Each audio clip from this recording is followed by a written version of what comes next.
All right. I'm Heather Lambert. I am in Palm Bay, Florida. I joined SMA years ago, and I am a celebrity. My other archetypes are romantic and ruler. Um, I've had a Scentsy fragrance business. It's a direct sales business for more than 11 years. Um, but as I've kind of discovered myself and my archetype and lots of other things about myself, I'm starting to look into other businesses that I can start online. Speaking more and writing books and coaching and things like that, which I think are really more aligned with my archetype, which is interesting as I dive into it more and more. Um, so yeah, so that's what I'm up to. Now, when you first did the quiz, and so we're going to start with Kerry this time and go around. When you first did the quiz, were you, how did that land for you? Because even the names of some of the archetypes are just like, oh, am I allowed to do that? Is that really me? Or was it an immediate aha? Or did you have to kind of, after SMA, kind of come along to it? So I want to hear just about your ahas about being a celebrity. I was very surprised by my celebrity. I was like, this is wrong. And I think I took it again to make sure.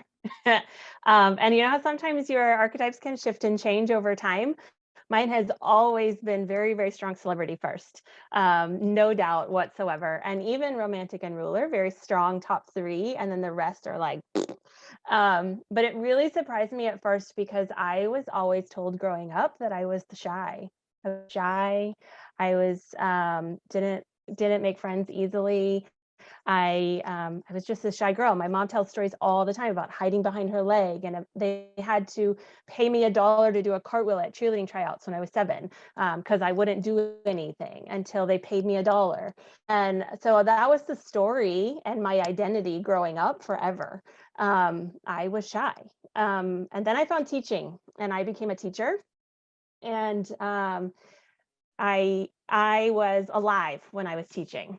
I felt the energy and that flow, and I would get excited when I was teaching. And whether it was in the classroom, and then as I started my business, I started teaching, my team, and at conferences and workshops full of people, and I loved it, like that energy. So when I really started thinking about that celebrity and really learning about it through the course, I went, oh yeah, that is me. I do like to be the center of attention. I do like to be in the spotlight. I love to share with people the information that I know to help them and make them happy and excited. Like I love to share. That's why in fact, just recently I realized I think that's why I read so much, because I like to gather all the information so that I can share it with people and look like I'm important. So it was a huge shock and surprise to me at first, and I didn't really believe it until I really started digging into my experiences in my life and my history, and I went, oh yeah, that is me. And through the course, and I had done money boot camp first, so I had unlocked some of those money blocks. I really started doing a lot of upgrading. I upgraded my clothes. I started giving myself permission to buy from places other than discount shops, and to get like real stuff. Like I felt like I could finally buy real things. My parents and my grandparents are all about passing things down. We don't need this anymore, so you should have it. Or you have a need for something and I have a thing and it will be functional for you, so you should use it. No, I don't want to use it. I want to buy a new one that's pretty and matches my house. I don't care for it. In fact, I've been sort of the joke of the family almost, that, oh, don't try to give it to Heather. She doesn't want it. Because I don't want it. I want to buy my own. I want to pick it out. I want it to be perfect in the thing that I want. And I don't just want somebody's hand-me-down thing. So I've been able to, I feel like I'm me now. I feel like I can be myself, and I have permission to be myself. I don't have to be the shy girl that I was always told I was.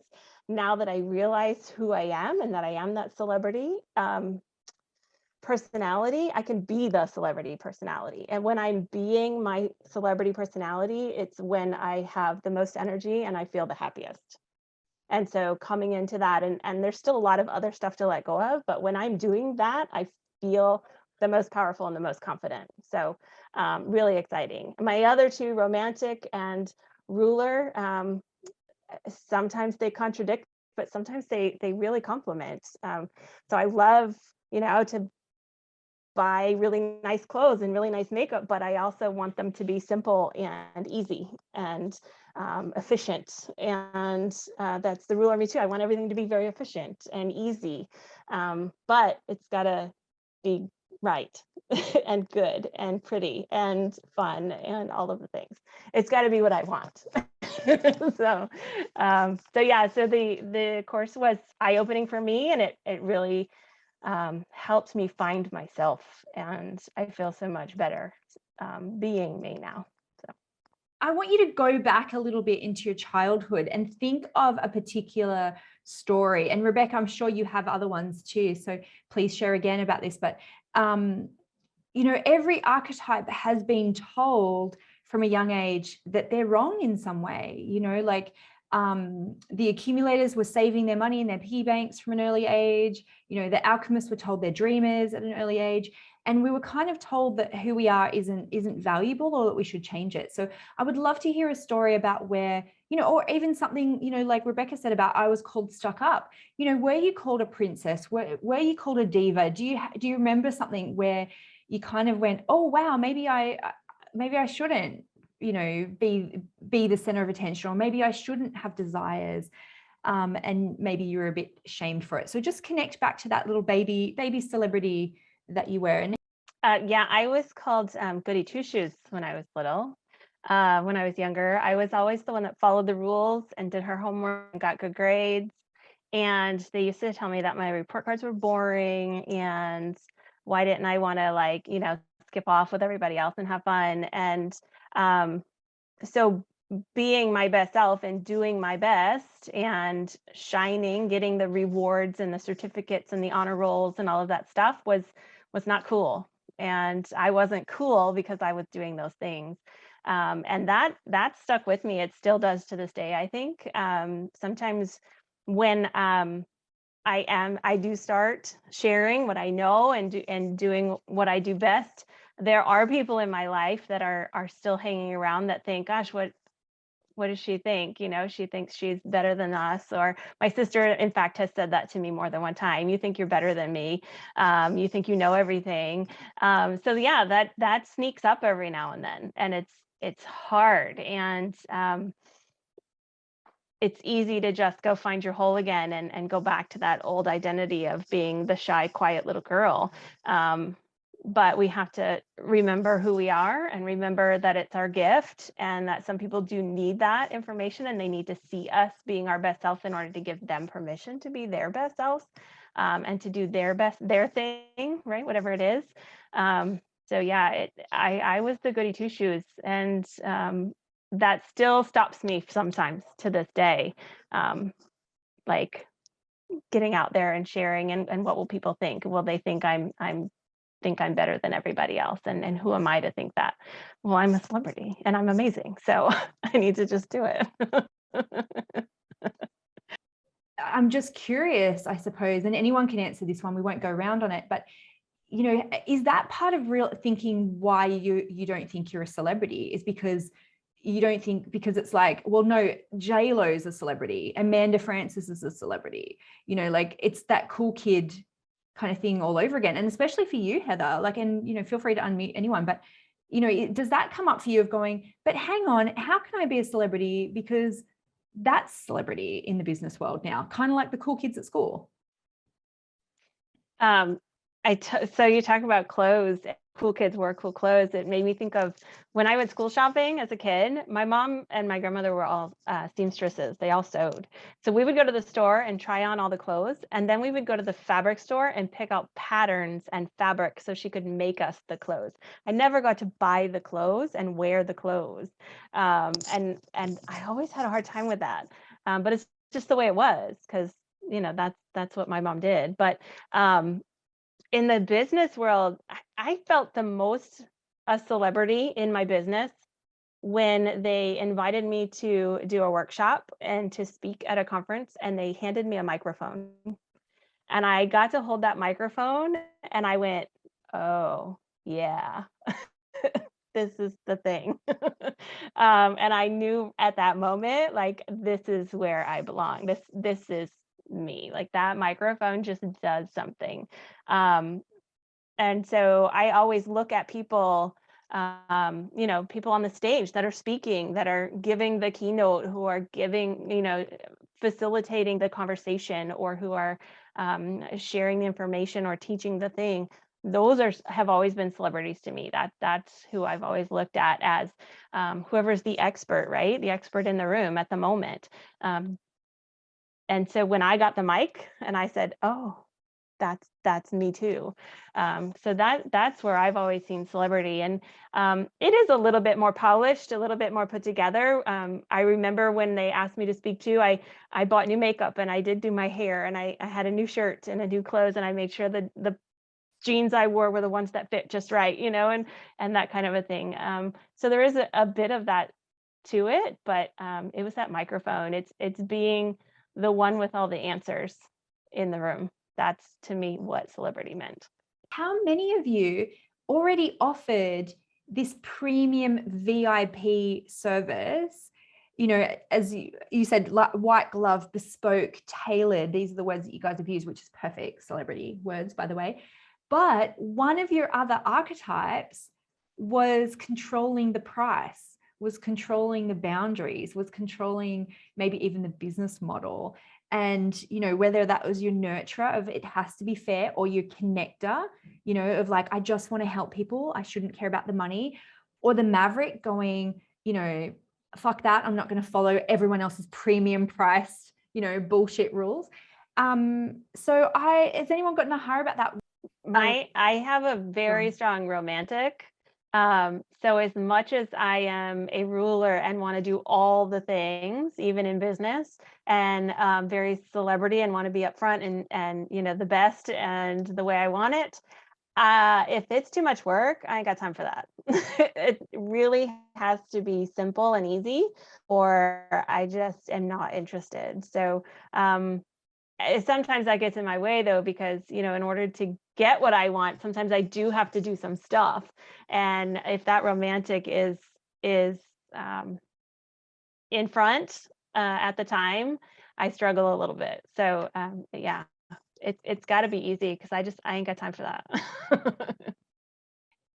I want to talk about clients, okay? Because there's always a couple of schools of thought, right, around who are your clients. And some people just go, I'll serve anybody. The connectors, right? And the nurturers, they're like, I'll serve anybody. And rulers are like, I'll take money from anyone.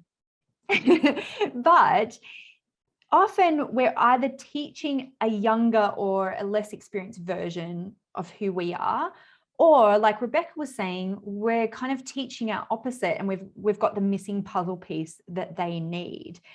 And even just realizing that the customer journey, each archetype, just say, okay, cool, you can help accumulators, right, Rebecca? But it's accumulators at a particular point in their journey. And what I'm realizing so much from this is that I'm not looking for, especially for SMA, I'm not looking to market to celebrities who are already in their true celebrity power. Like, that is such an aha here.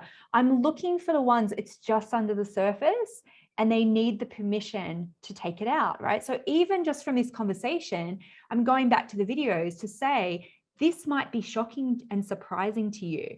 But if you really look into your heart, this is true. It's just you've repressed it. You've been told it's wrong. And so now I know that exact language that I can teach, and I don't have to waste my time trying to convince people who are already there to come and work with me, because they'll be like, no, you can't show me anything. You can't give me anything. So thank you. I really appreciate each and every one of you. I suspected that, but you guys have just really solidified it for me. So I want to hear if you've had similar ahas, or if you've changed who your ideal client is, and how did you change that? Did you change your language, or did you change, did you let go of some clients? Was there pain around having to not then serve everybody? Waiting to see who's going to jump up first. We're all celebrities. We were like fighting for the button. No, so very recently, I have started to put more boundaries around who I spend my time with. Um, Before I would try to teach and help and handhold everyone, right? If they were struggling or they had 100 million questions that didn't make sense, I would try to pull them along and help them out every step of the way and give them whatever it was that they needed. And recently, just in the last 6 months, actually, COVID really shifted my business to where I was able to um, automate things more and make it a lot more hands off. And I realized that I don't want to handhold and drag people along. And so I find myself not spending a lot of time and energy on people that need those things for me. And I'm much more quick and short. And here's what you need. Bye. And call me later when you get to this other point that I can help you with the next step. But I don't want to. I don't want to drag you around. I'm looking to work with people that are ready to go, who want to be that celebrity or that ruler, just like I am, and that are more in line with me. So yeah, I don't spend a lot of time with them anymore. So, are you a ruler, a connector, or a maverick? Hang on, maybe you're more of a romantic or a celebrity. Take the money personality quiz right now and find out which of the 8 money archetypes you are. And then I'm going to teach you how to profit from your strengths and make money in your business based on your natural personality. Click below and find out more.